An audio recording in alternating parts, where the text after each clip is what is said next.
Hello.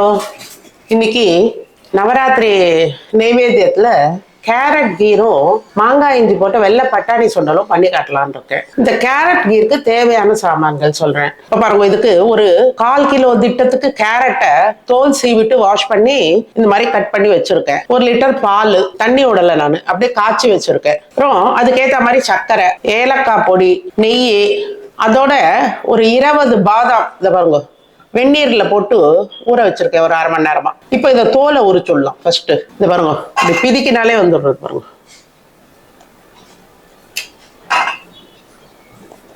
வெந்நீர்ல ஊற போட்டதால நல்லா கொதிக்க வெந்நீரை வச்சு விட்டுட்டோம்னா ஒரு 1/2 மணி நேரத்துல நல்லா தோல் தனியா வந்துடும்.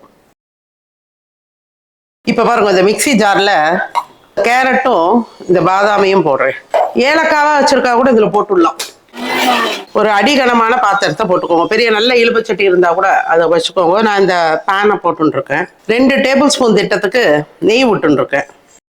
இப்போ இந்த பாருங்க, இந்த மாதிரி க்ரஷ் பண்ணிட்டு வந்திருக்கேன் பார்த்தெல்லாம். அப்படி இதுவாகாதெல்லாம் மறுபடியும் ஒரு முறை போட்டுக்கோங்க.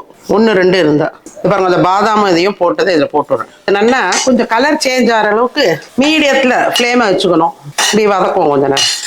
இது வதங்கின உடனே காட்டுறேன். பாருங்க, ஒரு 5 மினிட்ஸ் பண்ணா போதும். ஏன்னா அந்த ராஸ்மெல்காக தான், வேற ஒன்றும் சுத்தமா வதங்கணும்னு அவசியம் இல்லை. ஏன்னா பால்ல வேக போறதும் இல்லையோ. ஒரு 5 மினிட்ஸ் பச்சை வாசனை போட்டோம். இப்போ அடுப்பை சின்னதாக்கிட்டு இந்த பாலை இதுல விட போறேன்.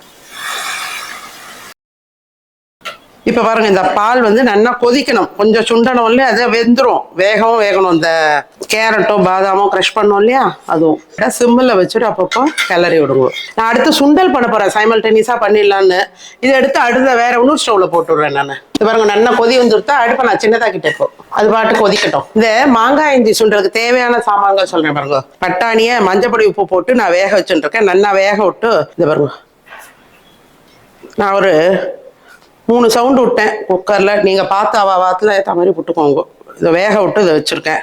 அதுக்கு இந்த மாங்காய் இஞ்சி 1 எடுத்து வச்சேன். இன்னைக்கு மாலை பட்சத்துக்கு வாங்கினதுலேயே 1 எடுத்து வச்சுட்டேன். இந்த சுண்டல் பண்ணணும்னு. கொஞ்சம் கொத்தமல்லி, அதுக்கு ஏற்ற மாதிரி 2 மிளகாய் எடுத்து வச்சிருக்கேன். கருவேப்பிலை, தேங்காய், தாளிச்சு கொட்டுறதுக்கு எண்ணெய், கடுகு, உப்பு, அப்புறம் பெருங்காயப்பொடி. அவ்வளோதான் இது தேவை.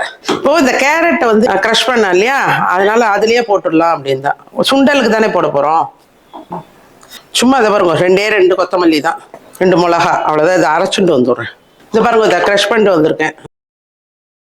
எந்த ஆயில் வேணுமோ, தேங்காய் எண்ணெய் வேணாலும் விட்டுக்கோங்க. நான் நார்மல் ஆயில் தான் விடுறேன். ஒரு 2 ஸ்பூன் விட்டுருக்கேன். கடுகை போட்டுவிட்டேன். பெருங்காயப்பொடி கொஞ்சம், பட்டாணியை போட்டுவிட்டேன். இந்த கருவேப்பிலை போட்டுருவோம் பிச்சு. ஸோ இந்த மாங்காய் இஞ்சி, பச்சை மிளகா, கொத்தமல்லி போட்டேன் இல்லையா, அது ஜலம் விடாமல் அப்படியே க்ரஷ் பண்ணுவோம். அவ்வளோதான். இதுக்கு இந்த மேல் உப்பு சொல்வேன் இல்லையா, கொஞ்சோண்டு உரைக்கிறதுக்கு போட்டிருக்கேன்.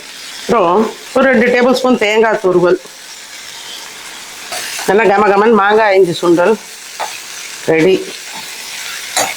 சப்போஸ் நீங்கள் கீத்தி போட்டு பண்ண போறீங்கன்னா கூட அந்த மாங்காய் இஞ்சியோடைய கூட போட்டு அதையும் சதைச்சிக்கலாம். இப்போ நான் அடுப்பை அணைச்சுடுறேன். நான் சொல்றதுக்கு மறந்தேன். ஆக்சுவலாக இதுக்கு ஒரு 1/2 மூடி லெமன் பிழியணும். இப்போ பிழிய போறேன். ஸ்டவ் அணைச்சாச்சு. இப்போ இந்த கொத்தமல்லியை போட்டு விடுறேன். அப்படி மாங்காய் இஞ்சி கிடைக்காதவா சாதா நம்ம இஞ்சி இருக்கு இல்லையா, அதை போட்டுக்கலாம். நல்லா இருக்கும். பச்சை மிளகாவோட சாதா இஞ்சி பச்சையா அப்படியே அதே மாதிரி சதைச்சு அதில் போடுவோம்.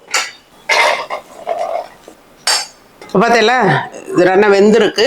பால் நல்லா சுண்டி போயிருக்கு பாருங்க. இப்போ இந்த ஸ்டேஜில் சர்க்கரையை போட்டுடலாம். இந்த 1 லிட்டர் பாலுக்கு இந்த மீடியம் கரண்டியால் 3லேருந்து 3.5 போடுவோம். நீங்கள் உங்களுக்கு எப்படி ஸ்வீட் ஏற்ற குறைச்சல் வேணுமோ அது மாதிரி போட்டுக்கோங்க. கேரட் கொஞ்சம் ஸ்வீட்டாக இருக்கிறதால நான் 3 போட்டிருக்கேன். இப்போ இது நல்லா கரைஞ்சி ஒரு கொதி வரட்டும். சிலருக்கு மில்க் மெய்டு சேர்த்தா பிடிக்கும் இல்லையா, கொஞ்சம் ரிச்சாகவும் இருக்கும், நல்லா இருக்கும் வாய்க்கு. சின்ன குழந்தெல்லாம் சாப்பிடலாமே நல்லா. அவள் என்ன பண்ணுங்க, அப்போ இந்த மில்க் மெய்டு சேர்க்கும் போது இந்த சர்க்கரையோட அளவு குறைச்சிருங்க. 1 கரண்டி போட்டால் கூட போதும். ஏன்னா அந்த மில்க் மெய்டு அதில் ஊற்ற போகிறோம் இல்லையா, அதை ஊற்றினா அது ஒரு டேஸ்ட்டு. இன்னும் எக்ஸ்ட்ராவாக இருக்கும் அந்த திக்னஸ். உங்களுக்கு குழந்தையெல்லாம் குடிக்கலாம், ஒன்றும் அவளுக்கு ஒன்றும் அது இல்லையே. இப்போ பாருங்க, இந்த திக்னஸ் போதும், நல்லா இருக்குது. சர்க்கரை எல்லாம் கரைஞ்சி கொடுத்தோம். ஒரு 3 மினிட்ஸ்லேயே எல்லாம் கரைஞ்சி கொடுத்தோம். இறக்குற டைமில் இந்த ஏலக்காய் பொடியை போடுவோம். இது 2த்தையும் சுவாமிக்கு வச்சு நைவேத்தியத்தை பண்ணிவிட்டு எல்லாருக்கும் வெத்தலை கொடுப்போம். இப்போ இந்த கேரட் கீரும் பட்டாணி சுண்டலும் ரெடி ஆயிடுத்து.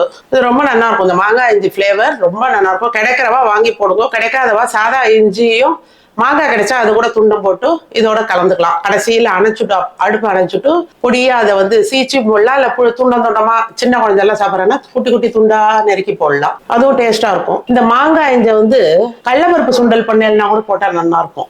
அதுக்கு பயத்தம்பருப்புக்கு இந்த மூணுத்துக்கும் போட்டா நல்லா இருக்கும். டேஸ்ட் வைஸ் ரொம்ப நல்லா இருக்கும். போன வருஷம் நாங்க நிறைய சுண்டல் 9 நாள் டிஃப்ரெண்டா சுண்டல் போட்டிருக்கேன். அது தேவைப்படுறவா கீழே லிங்க் கொடுப்பா, வேணும்னா பார்த்துக்கோங்க, பார்த்து பண்ணுங்க. என்னோட வீடியோஸ்லாம் பிடிச்சிருந்தா லைக் பண்ணுங்க. இதெல்லாம் பண்ணி பார்த்துட்டு கமெண்ட்ல சொல்லுங்க.